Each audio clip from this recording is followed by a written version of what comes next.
Most people know what it means when someone is described as a conman. It's short for confidence man, what we would know today as a scammer. People who use deceit, cleverness, and lies for their own ends. The scam is usually about greed and is a way of defrauding someone to get their money. Although we associate scams today with phones and modern technology, they've been around for hundreds of years. Let's travel back in time to the Middle Ages and hear about some of those swindlers. There we will meet a fake cursed prince, dodgy government inspectors, and some dodgy bakers. Welcome to Medieval Madness.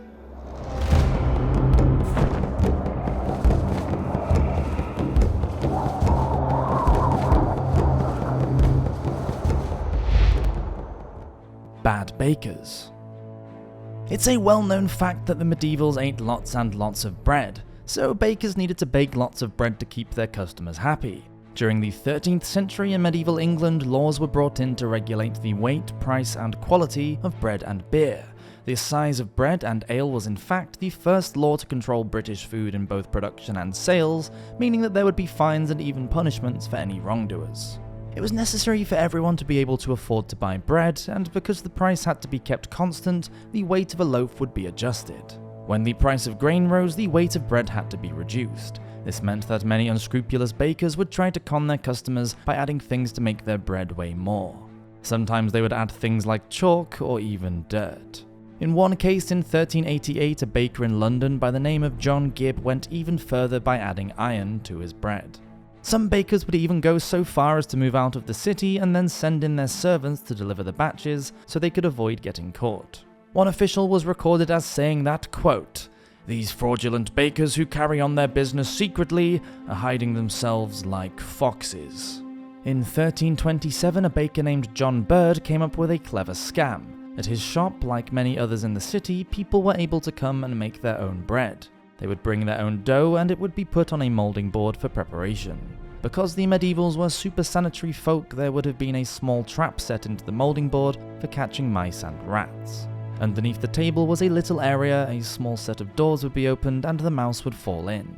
In John's shop though, one of his servants would be secretly hiding beneath the table in this little space and pinching small amounts of dough through the trap doors. Little by little, these pieces of dough would add up. But John's servant was caught hiding with quite a large amount of dough, so the alderman and the mayor decided to launch an investigation.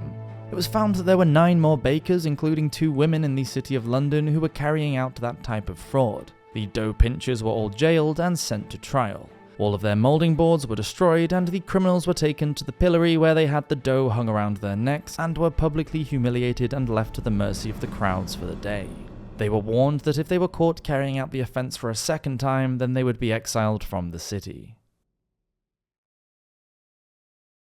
Absolutely Potty. Other scammers were working in London too. It was easier in such a big city with a large population. In smaller towns, you were less likely to get away with defrauding the people when everybody knew everyone else. In those places, confidence tricksters were more likely to be strangers from outside of the area. In 1316, a man named Alan Lesopper was selling what appeared to be brass pots in the city. Actually, the pots were made from substandard metals and Alan was putting them in the fire and working on them so that they looked like they were made of brass. Anyone who bought one would take it home and after putting it on the fire to use, would find themselves with a melted and useless piece of rubbish. Other people, like taverners, would add colouring to bad wine to make it seem good and mix sour wine with good wine to disguise the taste. Merchants might even add dirt to spices such as cinnamon. Gone begging. In 1380, 2 men were begging on the London streets. Their names were Richard Linham and John Ward. The story that had been circulating was that the 2 men were traders and they had been set upon by robbers who stole everything they had and cut out their tongues for good measure. The 2 beggars carried John's tongue around with them on a little hook, and for those who could read, there was a small note attached to it which read, quote, "This is the tongue of John Ward." Many people were illiterate, but just the fact that there was writing to accompany the tongue made it seem special. The men would open their mouths to make a roaring noise and show people that their tongues were missing. Somehow though, the city authorities realized that it was all a ruse. The men obviously had tongues because when they were arrested and questioned, they confessed. They spent 3 full days in the pillory and were also jailed afterwards. In the Middle Ages, false beggars were regarded with contempt. It was generally accepted that begging was the only way for some vulnerable people to survive. By pretending, these two men were taking advantage of that fact and were dealt with accordingly. Sham, Shandy scammers. There are many other tales about people pretending to be someone or something they're not. Of course, with no internet or IDs, it was difficult to tell if someone was telling the truth about their identity.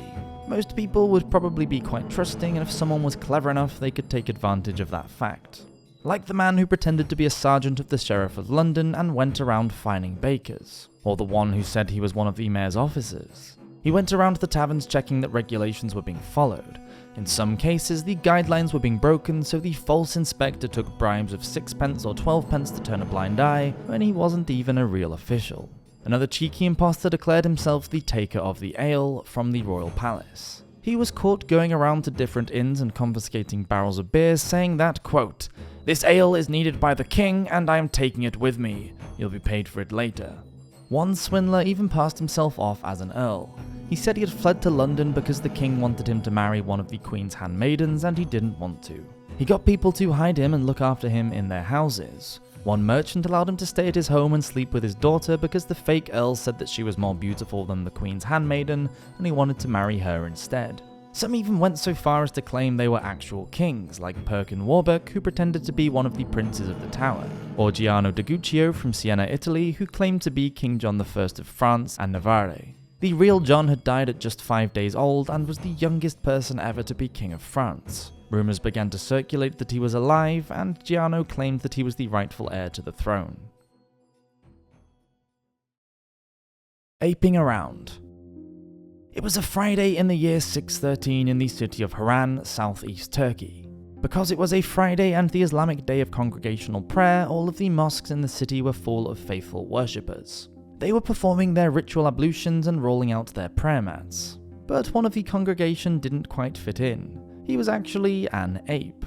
He was dressed like a man, in fact he wore opulent clothing and was perfumed like a royal prince. The saddle on the mule that he rode was made from finely decorated gold. He was escorted by Indian slaves who carried his shoes and prayer mat. On entering the mosque, the ape performed the customary prayer of salutation before using his prayer beads in his personal contemplation.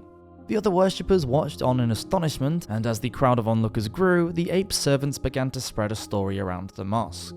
He wasn't really an ape, they said. He was actually an important prince, and he came from one of the richest Indian kingdoms. His wife grew jealous of his handsome good looks and his piety, and had him turned into a beast with a curse. As the story unfolded, the ape pressed a handkerchief to his eyes and began to weep. His faithful slaves told how his wife was holding the prince's life to ransom and had sworn not to end the curse until she received a substantial amount of gold.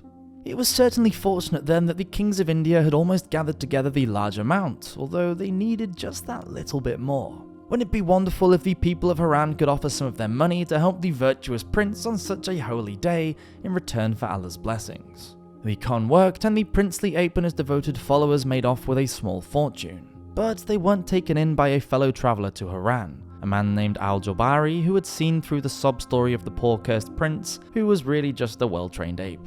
This tale was later recounted in a book written by Al-Jabari, now known as the Book of the Charlatans. It was said to have been written at the request of Rukn al-Din, a Turkoman ruler.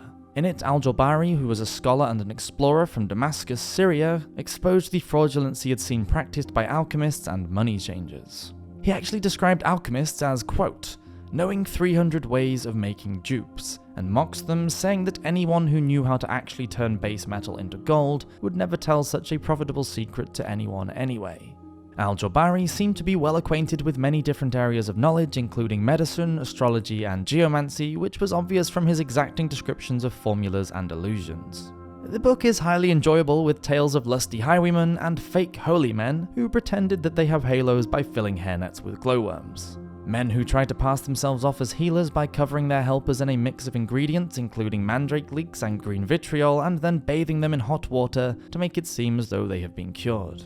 There are instructions on how to forge an ancient treasure map, make a severed head speak, or manufacture fake spices and jewels. Now, nobody would want to be the victim of a con, but it's fun to hear that there have been conmen around for hundreds of years, and we can only imagine that we would never be so stupid as to be tricked so easily. Let me know in the comments whether you think that's the case or not.